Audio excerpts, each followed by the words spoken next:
L'échange que vous allez entendre est un entretien épistémique.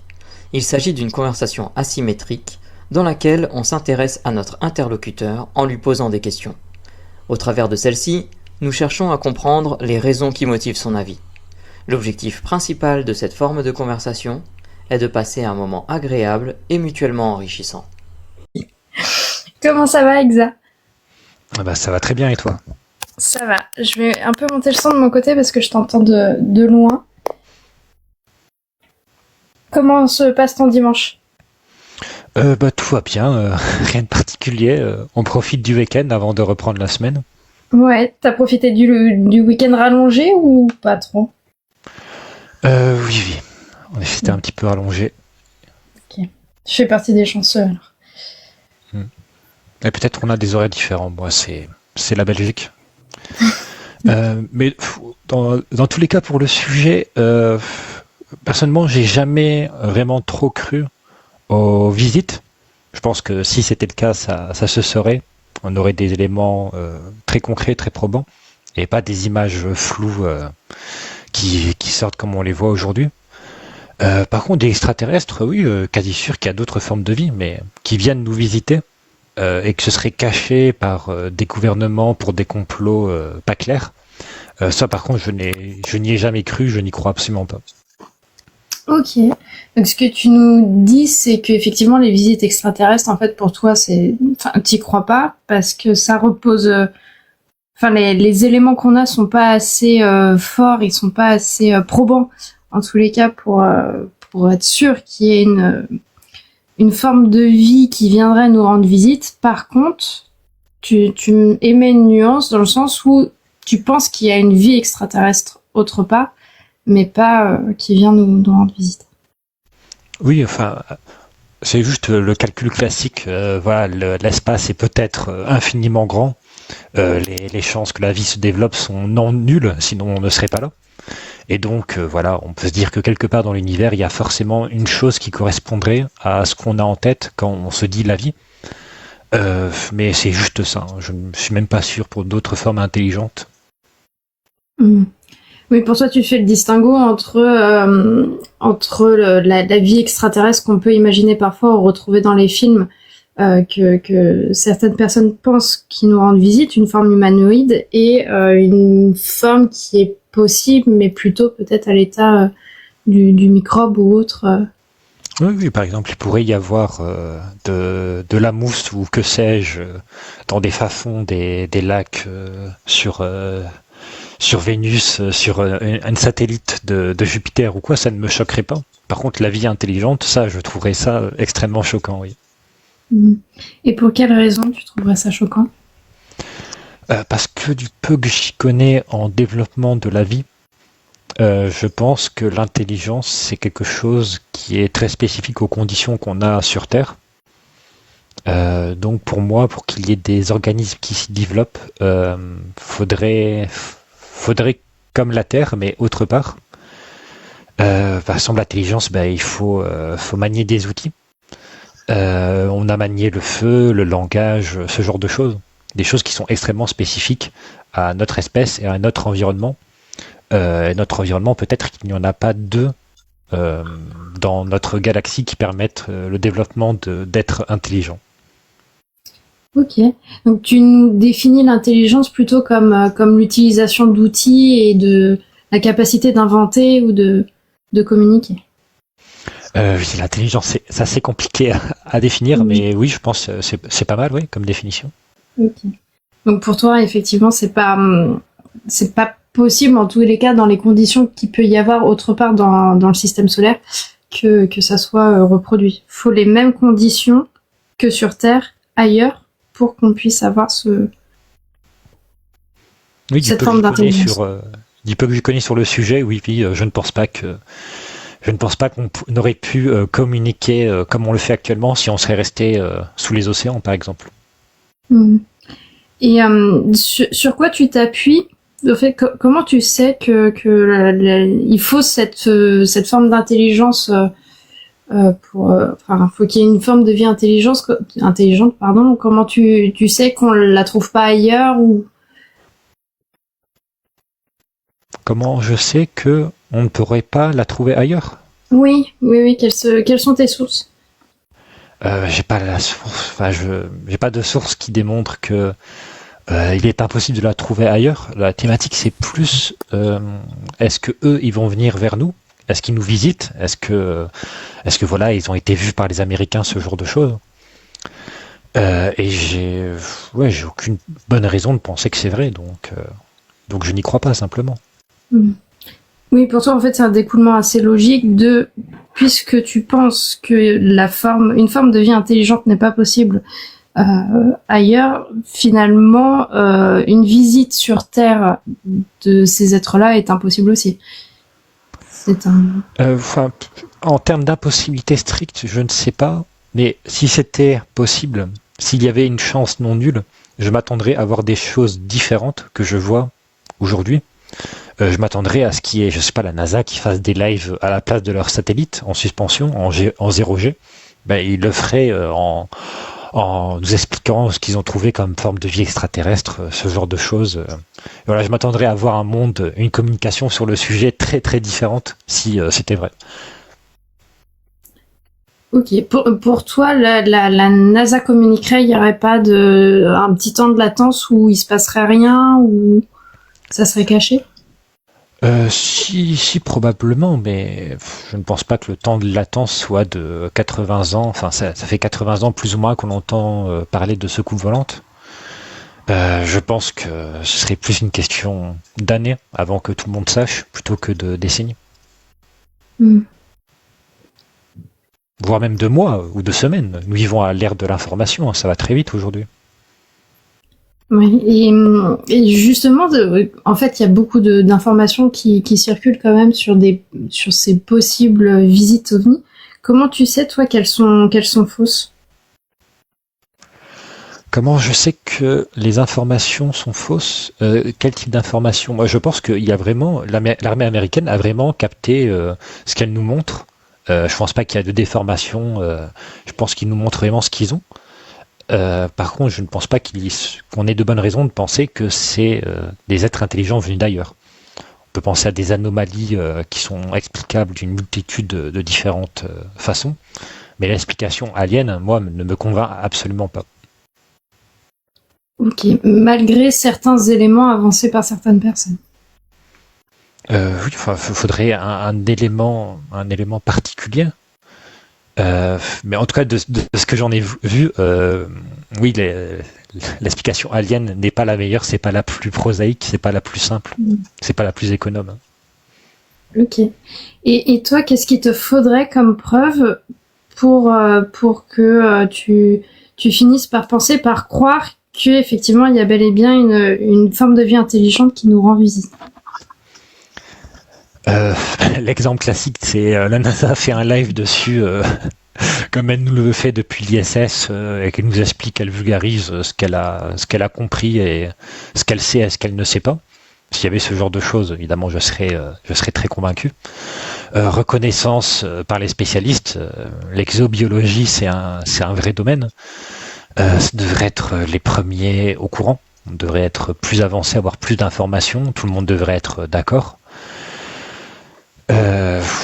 Oui, donc la reconnaissance, la distribution publique, la reconnaissance par les spécialistes. Et on n'a rien de tel. Enfin, on a beaucoup de partage par des personnes dont leur métier est de reconnaître justement des anomalies, des artefacts. Par exemple, les militaires américains, il y en a pas mal qui partagent l'histoire d'OVNI, mais c'est pas des scientifiques, c'est pas des biologistes, c'est pas des rechercheurs, c'est pas des personnes qui m'intéressent moi, on va dire. Ok. Donc, ce que j'en comprends, pour toi, la preuve arrivera quand ça sera une autorité qui la communiquera, ou du moins une autorité du domaine, que ce soit la NASA ou des chercheurs spécialisés sur la question. Oui, je personnellement aucune bonne raison de penser que les autorités scientifiques mentent et nous cacheraient une information aussi énorme. Je pense qu'au contraire, ils l'exploiteraient au maximum et se battraient pour en tirer le plus de profit possible en fait. Donc oui, je m'attendrais à à ce que ça se diffuse de partout et que la personne, que tous les scientifiques indépendamment essayent d'être la personne qui donne le plus d'informations, la personne qui, voilà, dont le nom reste dans l'histoire parce qu'ils ont étudié le phénomène. Ouais, je comprends. On utilise parfois les échelles sur une échelle de 0 à 10, 10 étant je suis convaincu, où tu te situerais par rapport à l'affirmation suivante, les scientifiques n'ont aucun intérêt à nous mentir et aimeraient diffuser en tous les cas si jamais ce genre de choses venait à arriver.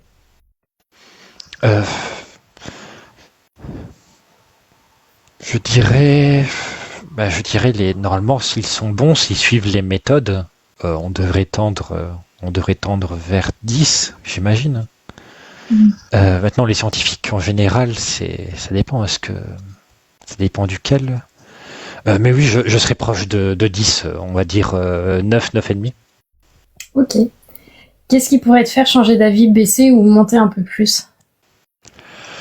Donc sur l'affirmation que les scientifiques n'ont aucun intérêt à nous mentir si Oui. jamais ils savaient ce genre de choses. Oui.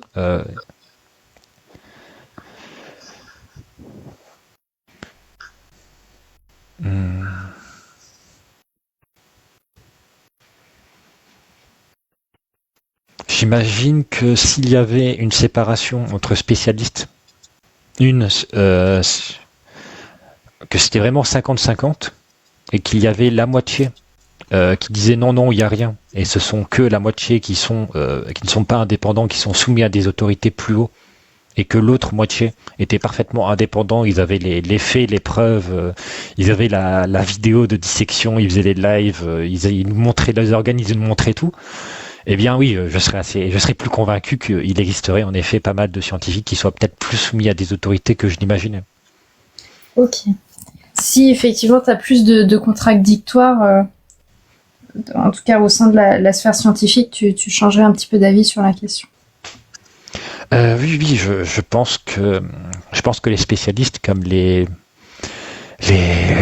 biologistes, les physiciens, les gens les plus qualifiés, qui ne sont pas dans le domaine militaire, parce que je pense que les militaires sont câblés pour reconnaître des dangers hypothétiques, je pense qu'il y a un biais. Mais tout ce qui est autre autorité, je pense qu'ils devraient être capables de nous le démontrer, en fait, et leur job, c'est de nous démontrer, pas de le cacher. Ok. Et le gouvernement américain reste une autorité quand même, ils ont déclassifié certains dossiers. Pour toi, ça... Qu'est-ce que t'en penses au fond ? Est-ce que c'est à rejeter complètement ? Est-ce que... Ou pas ? Non, moi je pense l'intérêt principal du peu que j'ai vu des déclassifications, c'est plus un intérêt sociologique de voir comment les gens qui veulent y croire surtout vont tirer des conclusions à partir d'éléments faibles. Je pense qu'on peut utiliser la méthodologie et se rendre compte que voilà, avec peu d'éléments et avec une méthode qui n'est pas propre, qui n'est pas scientifique, on peut conclure tout à partir de non-éléments. D'un point de vue sociologique, méthodologique, je pense que c'est très intéressant de voir comment les gens réagissent à ces déclassifications, pardon. Mais pour l'intérêt, les datas scientifiques dedans, je ne pense pas qu'elles soient significatives. Ok, c'est intéressant. Du coup, tu nous dis plutôt que c'est intéressant par rapport à la perception de certaines personnes du phénomène OVNI, plutôt que du phénomène OVNI en lui-même. Oui, à vrai dire, je pense qu'il y a plus de contenu, on peut faire plus de sciences en sociologie que de sciences en exobiologie avec le contenu OVNI. Oui, c'est intéressant. Finalement, ça en devient presque une révélation, mais plutôt sur le comportement humain, selon toi, que sur le sujet OVNI. Oui, sur l'épistémologie, sur comment est-ce qu'on se forme une croyance et comment les gens se justifient à former la croyance sur ce sujet à partir de non-éléments. Enfin, c'est comme ça que je les juge. C'est intéressant.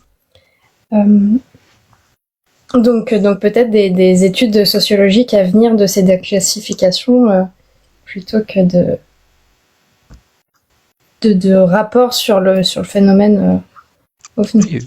Par exemple, une chose intéressante, c'est le rapport le visage changeant des ovnis en fonction de la culture populaire, donc en fonction du dernier film, en fonction même des différents journaux qui passent localement. On peut voir que ça s'adapte, ça correspond avec les biais culturels. Et oui, ce genre de choses, je trouve ça assez intéressant, à vrai dire. Mhm. Et ça, c'est des choses que toi, tu constates parce que tu as une certaine culture cinématographique et tu t'intéresses au phénomène, ou c'est parce que c'est des choses que tu as vu passer dans des articles ou autres? J'ai vu quelques articles vulgarisation de personnes sur YouTube, notamment. Je suis pas particulièrement... La socio, c'est pas mon métier. Je suis pas particulièrement qualifié. J'ai vu passer, j'ai trouvé ça très pertinent. Et je pense que cet aspect l'est plus que le contenu des fichiers déclassifiés. Ok, c'est intéressant. On a balayé pas mal le sujet. Est-ce que tu veux rajouter quelque chose ou une question que je t'ai pas posée et que tu aurais aimé que je te pose? Non, je pense qu'on a bien traité le sujet. Je pense que ça va. Ok, super. Je vais me tourner vers mes collègues, voir s'ils ont des questions à emporter. Et puis... Pas de questions pour moi. Pareil, aucune question pour moi.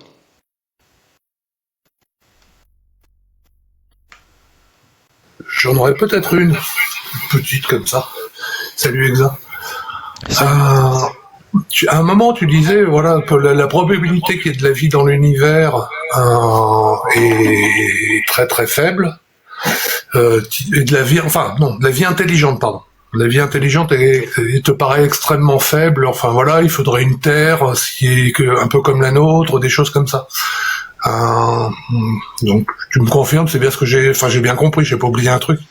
Oui, je pense que l'intelligence, c'est un comportement qui est très loin dans la chaîne d'émergence et qu'il faut des conditions environnementales qui seraient extrêmement similaires aux nôtres et peut-être même quasiment uniques à ce que nous on connaît. D'accord. Et est-il possible que de la vie émerge sous une autre forme que la nôtre, par exemple? Ça dépend. Comment ça, une autre forme, tu veux dire?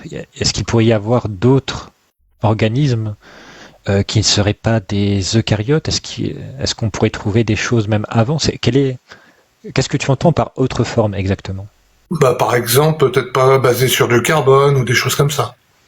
Je pense que si c'est pas basé sur du carbone, je pense pas que ça puisse remplir les critères. Déjà, il y a beaucoup de choses qui sont basées sur du carbone, les virus, plein de choses qui sont très intéressantes, des molécules qui se répliquent elles-mêmes.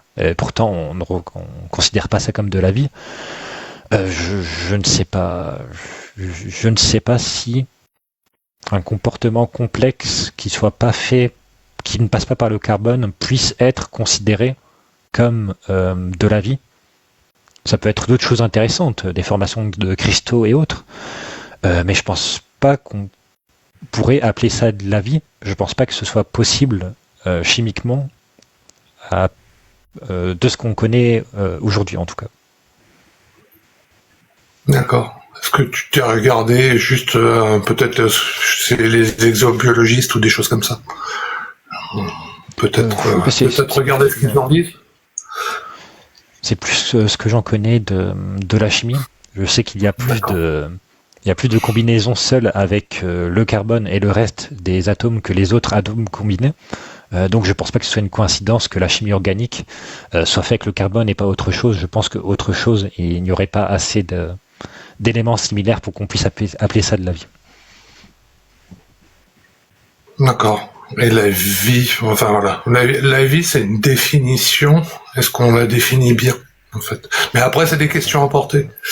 Et... Pardon. non, mais c'est pas grave. Mais voilà, comme je te pose plusieurs questions, je préfère. Ouais, peut-être voilà. Comment définir la vie simplement, et comment des spécialistes la définissent-ils? Ce serait peut-être une question à voir. En tout cas, je te remercie et puis je te souhaite une bonne fin de journée. Merci, vous aussi, à la prochaine. Attends, juste avant, pars pas tout de suite. Comment ça s'est passé pour toi cet entretien? Eh bien, comme à chaque fois je dis c'était terrible, je me sens très mal mais je reviendrai. Voilà. Ok, ça marche. Parce que j'ai pas l'impression d'avoir été très bonne. Du coup, Si, Voilà. si, ça va, ne t'inquiète pas. ok, super. Eh ben, merci beaucoup. Merci à toi.